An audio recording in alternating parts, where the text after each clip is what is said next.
On our 10th anniversary day, my fiancé was abroad on a business trip with his young assistant.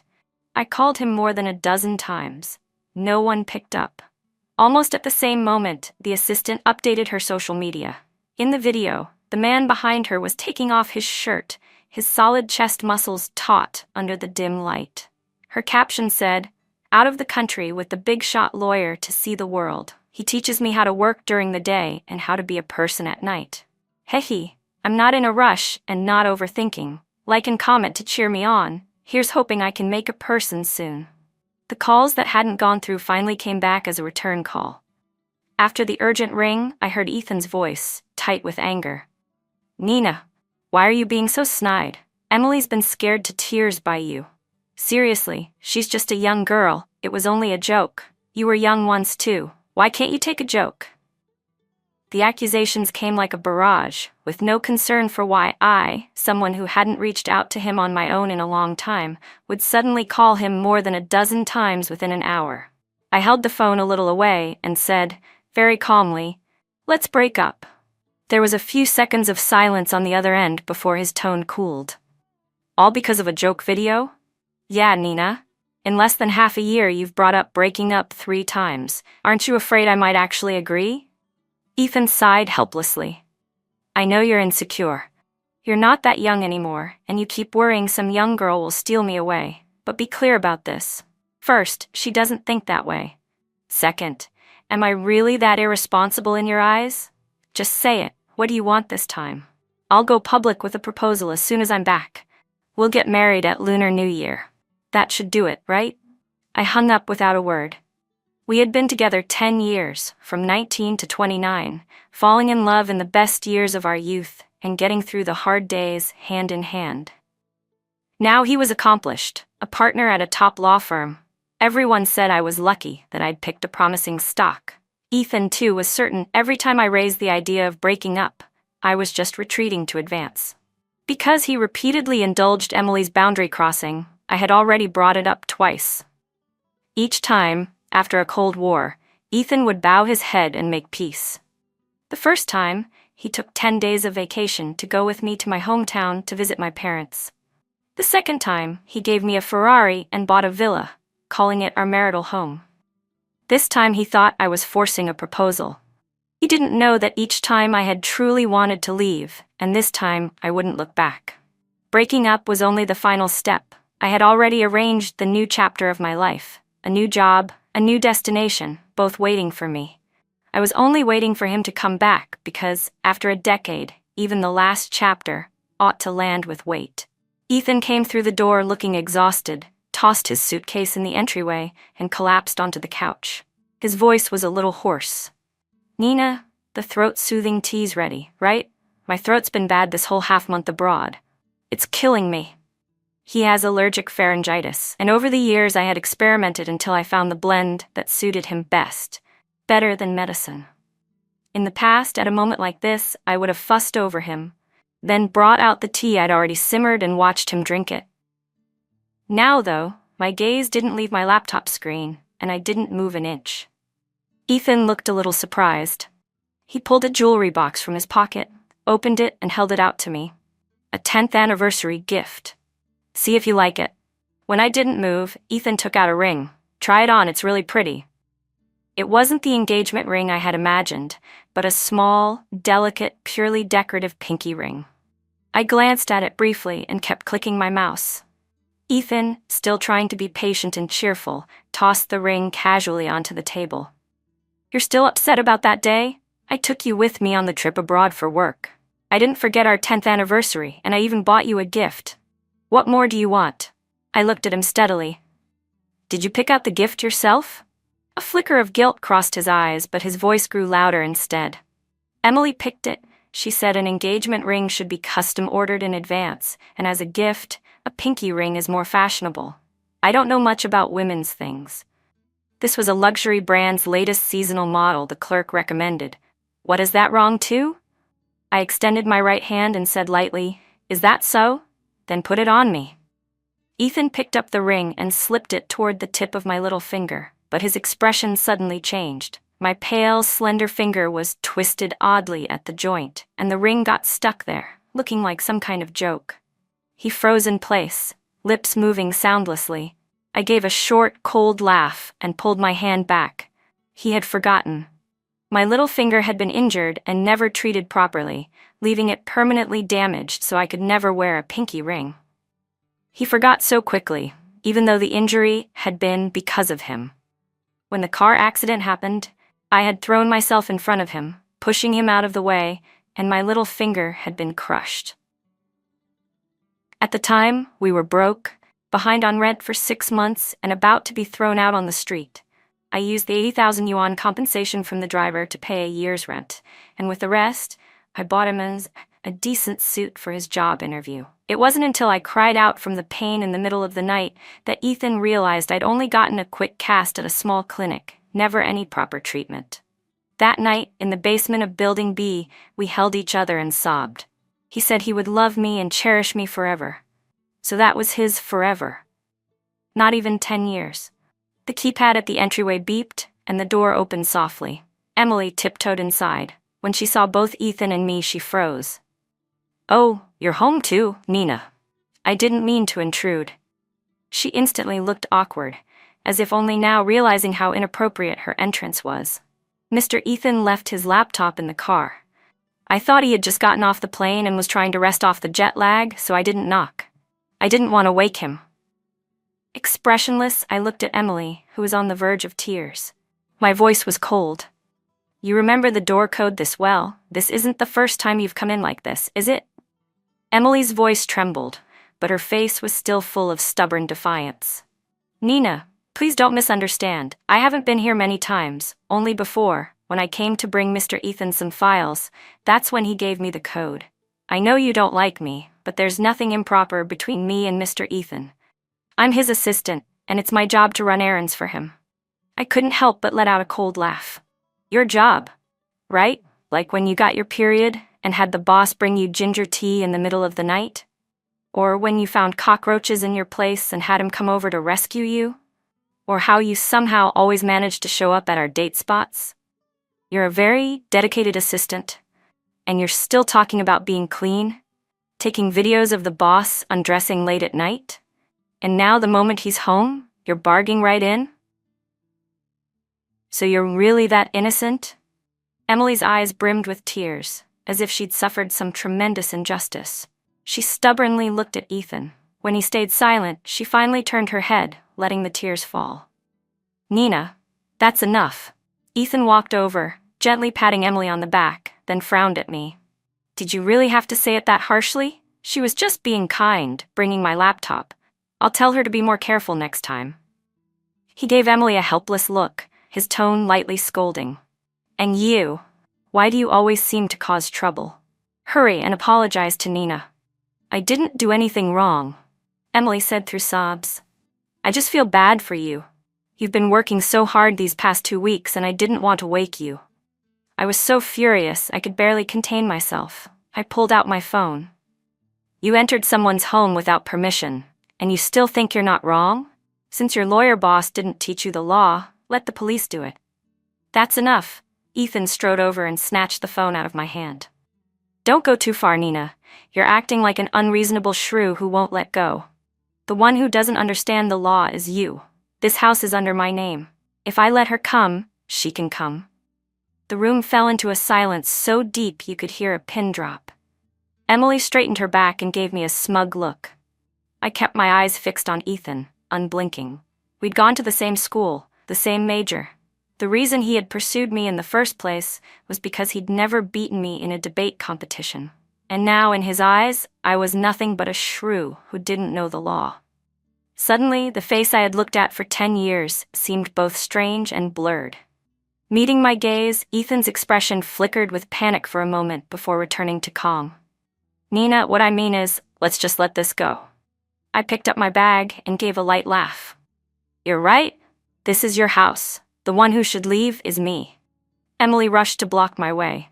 "Nina, don't be like this. I'll apologize, okay? If you storm out like this, he'll have to chase after you. Ethan's really been working so hard. I'll leave now. Please don't be mad. Let him get some rest, okay?" She gripped my arm tightly, her sharp nails digging into my skin. I yanked free and slapped her hard across the face. The sharp crack echoed in the room. She stumbled back and fell behind Ethan. Ethan started after me, but was called back by Emily's tearful voice. I slammed the door behind me and walked away without looking back. In the garage, Ethan's Cullinan and my Ferrari were parked side by side. The Cullinan's passenger seat was covered in pink decorations, with a strawberry-patterned sign that read, "Reserved for the cute little assistant." When he bought that car, Ethan had just made partner. That day, he was riding high, insisted on registering it under my name, Brett, and excitedly took me on a drive out of the city. I'd wanted to put a lumbar cushion in the passenger seat for my bad back, but when he saw the pink cushion, he had laughed helplessly and said, "Nina, putting something like this here will make people question my professionalism." At what point had his so-called professionalism become perfectly fine with a car full of pink decor? Principles, it seemed, were made to be broken. An old love would never win against a new flame. I turned and got into my Ferrari. As I drove out onto the street, I suddenly realized, with a kind of crushing emptiness, that I had nowhere to go. My hometown was over 1,000 kilometers away in the mountain city. All these years, I had poured myself entirely into the law firm. Other than Ethan and my colleagues, I didn't even have a single friend I could truly confide in. Back then, I had refused to return home, determined to stay in Capital City and help Ethan build his career, breaking my parents' hearts. 3 years ago, I became pregnant by accident, right in the middle of the law firm's most critical stage. We really didn't have the means to get married and have a child, so I could only grit my teeth and terminate the pregnancy. My mother traveled thousands of miles to take care of me during the brief postpartum confinement. Looking at my frail, worn-out face, she said through tears, "Nina, you'll regret this one day." After that miscarriage, my health was badly damaged. I no longer had the strength to keep up with the intense workload at the firm, so I had to withdraw and stay home to recover. Once I left the firm, I also lost touch with my colleagues entirely. I drove the car all the way out of the city and parked on a deserted roadside, staring blankly. Should I regret it? Regret the hand I held onto so tightly at 19, walking forward together through blood and bruises, never letting go? My fingers instinctively touched my deformed, disabled little finger, but I couldn't come up with an answer. My phone lit up with a message from Ethan. I sent Emily away. "I've changed the door code too. Nothing like this will ever happen again. I won't cheat on you, and she's not that kind of person either. You really don't need to be like this." He said he'd cried for a long time and felt guilty. Then a transfer notification came through. 50,000 yuan. "You've been in a bad mood lately. Go out and relax for a while. Once I'm done with this busy stretch, I'll set a wedding date. That should put your mind at ease, right?" His condescending tone practically leapt off the screen. When had marriage become a favor he was granting me?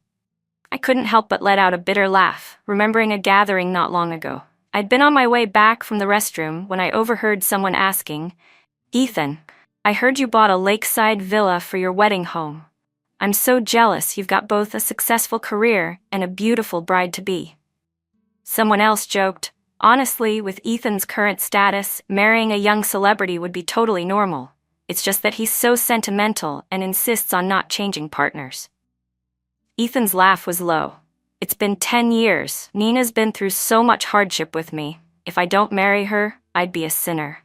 10 years, marrying me had turned into his responsibility. I was no longer his passion, just a heavy burden. I stayed silent, didn't accept the money, and didn't reply to Ethan. Then a message came from another number. "Hey, you said a few days ago you'd come to Australia to help me. You weren't just bluffing, right? I just saw Ethan asking about wedding planners in our alumni group. You two are getting married? You can handle a long-distance marriage?" I smiled faintly and replied, "We broke up, and when have I ever gone back on my word? My visa's already done, let's get ready to make things happen." For the next few days I was busy preparing to go abroad. Ethan only sent me one message in that time: "Cool off out there and come home after." Meanwhile, Emily was everywhere online, posting several times a day. Every post had Ethan in it. "The big shot lawyer treated me to Michelin. Guess we've made up." Dropped me off downstairs in the rain, so thoughtful. I wish I could bring him home, but sadly, I don't have a cat that can do backflips. His eyes tell me that if he could start over, the one he'd love and choose would still be me. She was provoking me, but she didn't know I didn't care anymore. The day before I was set to leave Capital City, Emily called. Her voice was cold and defiant. "Ethan's been in a car accident. He's asking for you. I'll send you the address. Come or not, it's up to you." I thought about it and went. Pushing open the hospital room door, I walked in just as Emily came out of the bathroom, shaking water off her hands. A vicious smile flickered across her face before her gaze darted down toward the floor.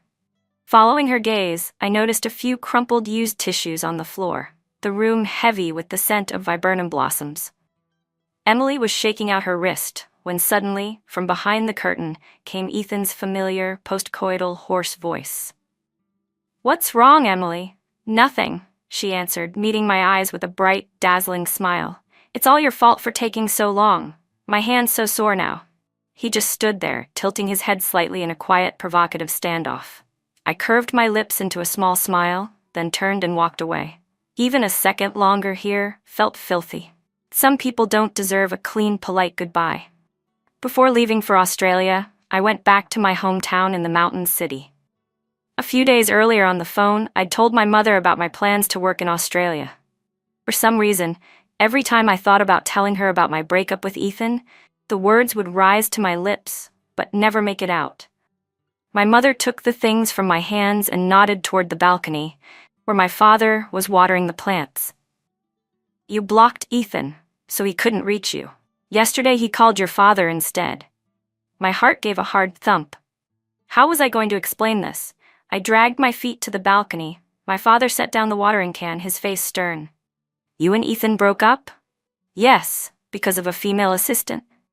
Ethan says she's just an ordinary female colleague." A wave of grievance surged in my chest, my throat tightening. I couldn't bring myself to speak of what I'd seen in that hospital room. My always steady father's face showed a flicker of panic. "Why are you crying? If you broke up, you broke up. What's the big deal?" My mother came over and patted my back. "Your father and I talked it over yesterday. There's no way it's like Ethan said. Our daughter's not the type to throw a tantrum for nothing. He and that assistant are definitely not as innocent as he claims." The tears I'd been holding back for days finally came pouring out, and I couldn't stop crying. It took a long while before I could calm down. My mother, still hugging me tenderly, sighed. "Back then, you refused to stay and work here at home. You insisted on following him to Capital City for 10 years, and now you've ended up like this. It's just not worth it." My father cleared his throat. "Whether it's worth it or not, when it's time to accept a loss, you accept it. If you trusted the wrong person, you trusted the wrong person. Constant regret and blame won't change anything. I just have one question. This job in Australia, is it out of spite or a real decision?"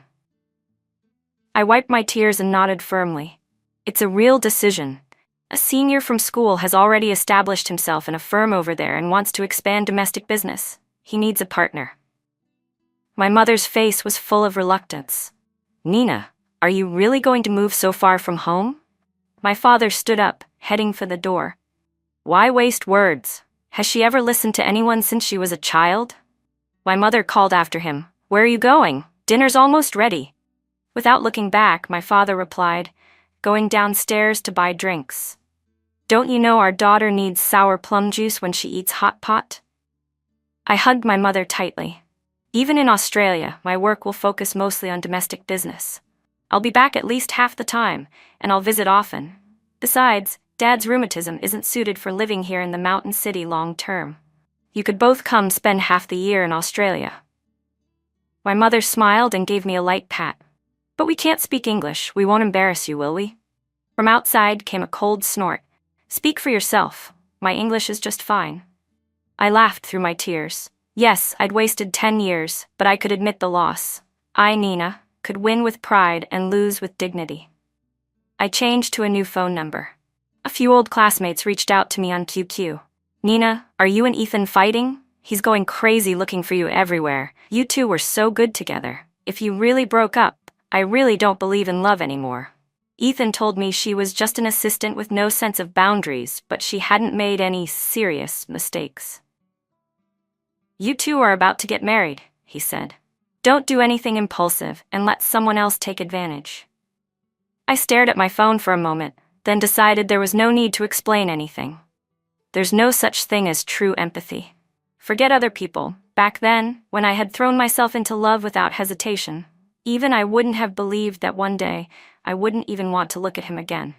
After a few more people reached out asking the same questions, I changed my QQ status to already broken up. I added, if it's not about introducing me to a boyfriend or business, don't bother. Finally, peace. The day I arrived in Australia, my senior from university, Eric Chen, came to pick me up at the airport. Nina, the people of Australia welcome you. It had been years, but Eric still looked just as I remembered. Only now, there was a maturity and polish in his demeanor. When he smiled, his eyes curved like they used to. Still the same cheerful senior who always greeted people with a laugh. Back in college, we'd been on the same debate team. I was on the attack, and he backed me up. We were unstoppable. Everyone had thought we'd end up together, so it surprised everyone when I chose Ethan, who came from a poor family. One senior had even tried to talk me out of it.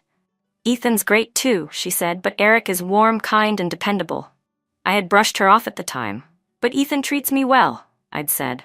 I never imagined that one day, the way he treated me would simply be transferred to someone else.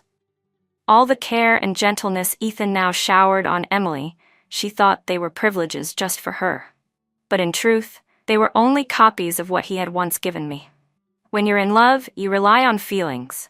When you fall out of love, you realize how much character matters. Unfortunately, I didn't understand that back then. I was eager to start work right away, but Eric insisted on showing me around Australia for a few days first. You're already here. I'm not afraid you'll run away.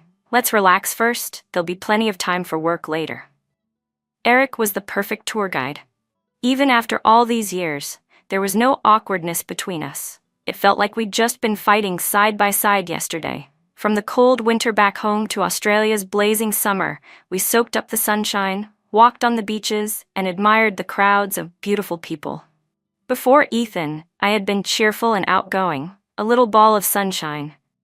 But because of his possessiveness and lack of security, I had slowly distanced myself from my friends. Now, the personality I had suppressed for years was finally free again, without restraint. Breaking up felt amazing. I should have done it years ago. Eric took a photo of us together and asked, "Can I post this?" Why not? It's not like I'm the one who has something to hide.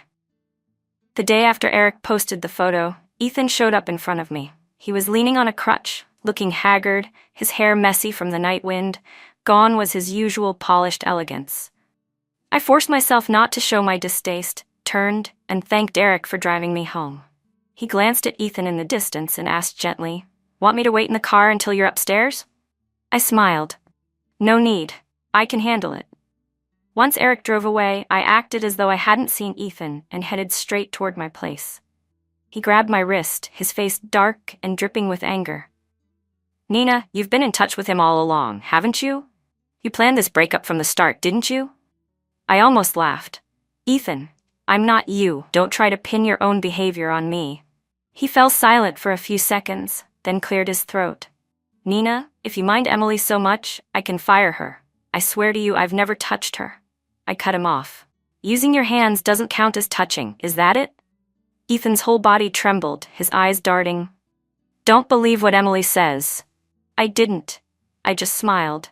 "I don't need to hear anything. I saw it with my own eyes. When she was complaining to you that her hand was sore, I was standing right outside the curtain." "Do you have anything else to say? I'm going back to rest." Ethan suddenly tossed his crutch aside and pulled me into his arms. Desperate. "Don't go. I know I was wrong. I didn't touch her. That doesn't count as a relationship." His words tumbled over themselves, incoherent, his arms tightening around me, his breath hot against my neck and shoulder. A wave of nausea surged up from my chest. I shoved him away hard, nearly vomiting. He staggered to keep his balance, the color draining completely from his shocked face. His mouth trembled as he stammered, Don't be disgusted by me, Nina. I'm not dirty." I forced down the urge to throw up. But I am disgusted by you. He stared at me in disbelief. I added, have some shame. Stop harassing your ex. His eyes turned red, his lips trembling for a long moment before he finally spoke.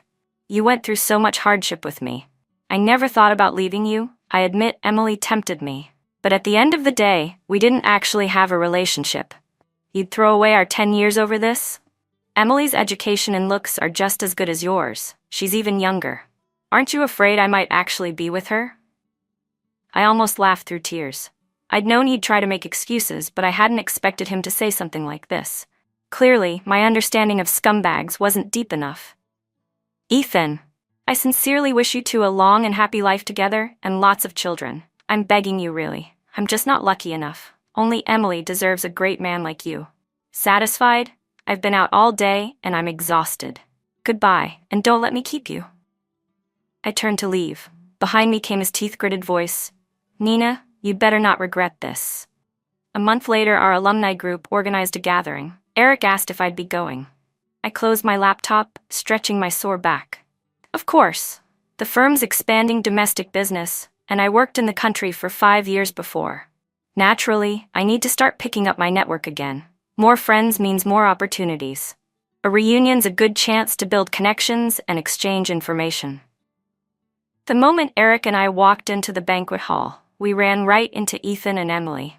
She was wearing an elegant pink cashmere dress, a diamond necklace glittering at her neck and shoulders, holding tightly onto Ethan's arm as if they were joined at the hip. Ethan's leg injury must have healed. He looked dashing again, attentive and gentle toward Emily, the two of them wrapped in an obvious air of intimacy.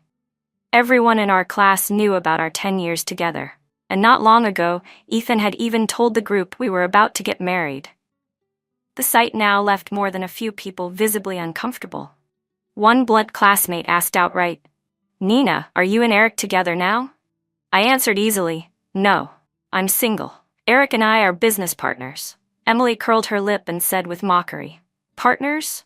Or a new fling that started right on the heels of your breakup? Do you have any idea how much pain Ethan's been in from your cliff drop breakup? I frowned in irritation, ready to respond, but Eric spoke first. You must be the assistant who spends the day learning work from Ethan and the night learning how to be a person from him, right?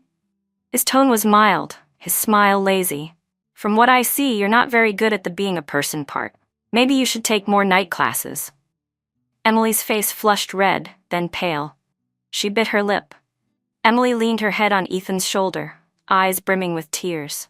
Ethan, I'm just straightforward. I must have embarrassed you, but I can't stand seeing Nina treat you like this. What did you ever do to her?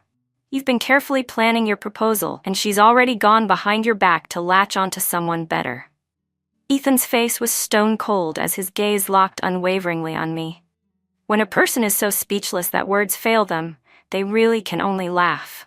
And it wasn't just me. Several of the women present were also laughing at Emily's clumsy green tea act. They couldn't resist speaking up for me. Ethan, what's your little mistress pretending for? Everyone here knows what kind of person Nina is. If she wanted to trade up, she wouldn't have picked you over Eric back in the day, when you were just a broke student. That's right. She's openly saying she's single, which means she broke up with you, and it's not like she and Eric are glued together the way you two are. Look at you. Her chest is practically wedged under your arm. If you really cared, you would have married Nina ages ago. What's with this fake display of devotion? Last time we got together, you even said that if you didn't marry Nina, you'd be a sinner. Wow, your ego's huge. Our law school's top beauty wasn't good enough for you, huh? Not a single person at the table spoke up for Ethan, and I wasn't the least bit surprised. Back in school, my abilities had been obvious to everyone. The effort and achievements I'd made during the early years of building the firm were also well known. Even though I'd stepped away from the firm for 2 or 3 years, nobody here actually thought I was just sitting at home doing nothing. Ethan's face had gone an ugly shade, his jaw clenched, silent. Emily sat stiffly, twisting the hem of her dress, her body trembling. Ethan, they're just jealous because I'm younger. She shot me a look full of hate. Other than your family background, what do you have that I don't? Everything, I replied evenly. Tears spilled down her cheeks, and she opened her mouth to speak again, but Ethan barked, "Enough!" One outspoken female classmate shot back without flinching. "What are you yelling for?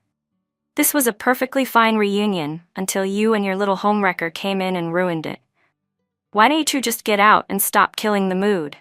Ethan stood up stiffly, his chest rising and falling, his eyes boring into me like he wanted to drill holes in my face.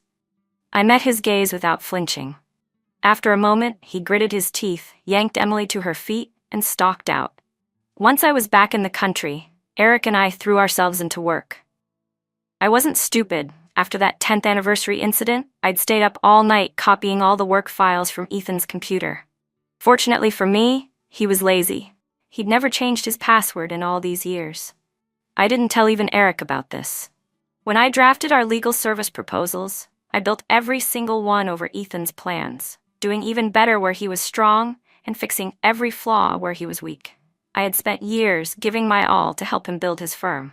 Without me, it wouldn't exist. This was mine by right. In less than 6 months, I'd secured 8 or 9 out of every 10 of the new clients Ethan had been targeting. With my effort, many of his old clients were also preparing to transfer their contracts to me when they came up for renewal. Back when things had been smooth sailing, he'd signed a performance agreement with his partners. Now, that agreement was teetering on the edge of collapse.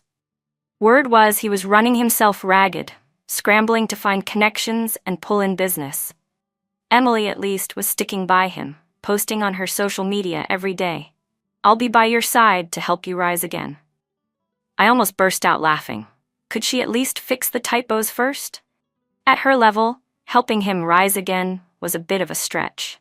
One late night in early summer, I returned home from overtime work. As I walked past the greenbelt in front of my building, a figure suddenly stood up from a bench. Ethan was staring at me from a distance. He'd lost a lot of weight, his face was ashen, lips cracked, his voice was hoarse and shaky. "Nina, do you really hate me that much? You really want to push me to the edge?" I looked at the unwillingness in his eyes and said evenly, "I don't hate you. This is just fair competition. Did you forget? I'm a lawyer too." Ethan was silent for a moment before speaking softly. "If all you want is to knock me back to where I started, I don't mind. As long as you come back, I'm willing to give up everything." I smiled. "But I'm not willing to give up everything. I just don't want you." Meeting his gaze, I enunciated each word. "Are you really giving up everything? Or have you already lost it all? If you were still at the top right now, would you be standing here begging me to take you back? You'd be holding your new lover, thinking you'd done your utmost, that I was just being ungrateful and stubborn. Ethan, even if you're a smart man, don't take everyone else for a fool." The faint hope in his eyes shattered bit by bit. I turned to leave. "Nina?" Ethan called after me urgently. "But I still love you." His face was twisted with pain, his voice dripping with supposed sincerity. "I've never loved anyone else. I never got together with Emily. That day I was just trying to make you angry. I swear I've never betrayed you. Not in my heart, not in my soul." I couldn't help but sigh in exasperation. Here we go again. God, why not just send a bolt of lightning to strike down these men who swear at the drop of a hat? I smiled faintly. "Proof?" Ethan's lips quirked into something between a smirk and a grimace. "The innocent don't need to provide evidence." "Oh, so you want to play the professional game with me? Fine." I pulled a USB drive from my bag. "Innocent until proven guilty, right? Fine. Whoever makes the claim has to provide the evidence. You haven't forgotten, have you? The dashcam software in the Cullinan is linked to my phone. The car's registered under my name, so the footage is legal evidence. You do understand that, don't you? Do I really need to remind you what you and Emily did in that car? On the first night back in the country, right after you flew to Australia to find me, you two slept together in it. You and Emily really are a perfect match. You both majored in the wrong field. If you'd gone into acting, you'd probably both be Oscar winners by now." Ethan's face turned the deepest shade of embarrassment. Even in this situation, he still didn't give up, still struggling to explain. "That night, I saw you with Eric, and you were so heartless to me. I let anger cloud my mind. Emily, she came on to me. I cut him off." "So what, you're telling me a 4'3" Emily pinned your 6-foot self against the car?" His words died instantly. After a pause, he slowly knelt down in front of me. His voice was hoarse. I know I was wrong. I admit it. Can't you forgive me just once? I gave a cold, light laugh. Ethan stayed kneeling, his head bowed, his shoulders trembling, his face hidden. Above us, the crabapple tree shed its blossoms in the night breeze, a few petals landing softly on his hair. Suddenly, a long-buried memory surfaced. Our first date, under the crabapple tree by the campus lake, he had gently plucked a fallen petal from my hair, his bright eyes meeting mine before he shyly looked away. A chill slipped through my heart. I let out a long sigh and softened my tone. Ethan, if you still want our 10 years to hold even a sliver of good memory, then let's part on decent terms. Tell me something, after all this time, have you ever thought about why, on our 10th anniversary, I suddenly called you more than a dozen times? Ethan's eyes widened in shock. I placed my hand on my lower abdomen. That day, I was going to tell you some good news, but you never picked up. All the color drained from his face as his gaze snapped to my stomach. You're pregnant? Ethan's voice was urgent. Nina, let's get married right away. Let me make it up to you and to the baby, okay? I bent slightly toward him, looking into his eyes. That day in the hospital, after I saw you and Emily in your disgusting little scene, I went straight in and ended the pregnancy. His eyes instantly reddened, his whole body trembling. How could you be so heartless? How could you not want our child? My voice wavered. Years ago, my miscarriage already damaged my health. After this surgery, the doctor said I might never be able to get pregnant again. We walked together for 10 years, and you're the one who betrayed me. Even now, I've never spoken badly about you to anyone. So wake up, Ethan. Do the unborn child a favor, if you have any conscience at all, by letting me go. You're the one who threw that child away first. If you had just picked up my call that day, maybe none of this would have happened. By the end, my throat had closed and my voice broke. Ethan's body collapsed to the ground, a raw, painful sob tearing out of him. I turned away, wiped my tears, and walked off with long, firm strides. Damn it, maybe I'm the one who should have gone into acting. Even the improvisation route seems to suit me. The reason I'd called him more than 10 times that day was because I'd seen the news. There had been an unprovoked street attack in the city he was traveling to for work. When he didn't answer, I'd been as frantic as an ant on a hot pan, pacing for an hour, desperate enough to wish I could sprout wings and fly to him. Then I saw Emily's social media post. My heart turned cold in an instant. From that moment, there was no going back for us. Bookmark. Do scumbags have a conscience? Maybe a little. So let that conscience torment him. His career was already ruined. There wasn't much else left to take from him. For the rest of his long life, maybe he'd keep regretting that if he had just picked up my call that day, he could still be a successful man with a thriving career, a happy family, and the respect and envy of others. Would he reflect on himself? No. He'd only blame Emily. Blame her for being willful and clingy, for stopping him from answering my call, for barging into our home, for being shameless enough to seduce him in a hospital or in a car. A successful Ethan marrying Emily might not have lived a bad life, but a fallen Ethan, I knew they'd make each other miserable. I wasn't pregnant. I didn't have an abortion. As for never being able to have children again, that was just a spur-of-the-moment performance. Does a woman need a conscience to lie to a scumbag? I don't think so. I showered, turned on my computer, and planned to keep poaching Ethan's clients the next day. In less than a year, Ethan went bankrupt. He couldn't afford the astronomical penalty from his performance agreement. Once his assets were seized, his name was added to the defaulter list. I heard he married Emily. Their wedding was held in such a shabby place it barely qualified as a venue. Just a few tables of guests. Some old classmates went and came back saying both bride and groom looked like they didn't want to be there. No one knew how the marriage even happened. Afterward, Ethan and Emily left Capital City and disappeared. The next time I heard of them was on a televised legal program. A drunken Ethan, in the middle of an argument, had pushed 8-month pregnant Emily down a flight of stairs. The baby didn't survive. Emily's spine was badly injured, leaving her paralyzed for life. Ethan was sentenced to 10 years in prison. I turned off the TV, feeling nothing at all. None of it had anything to do with me anymore. My life held only the promise of a beautiful tomorrow.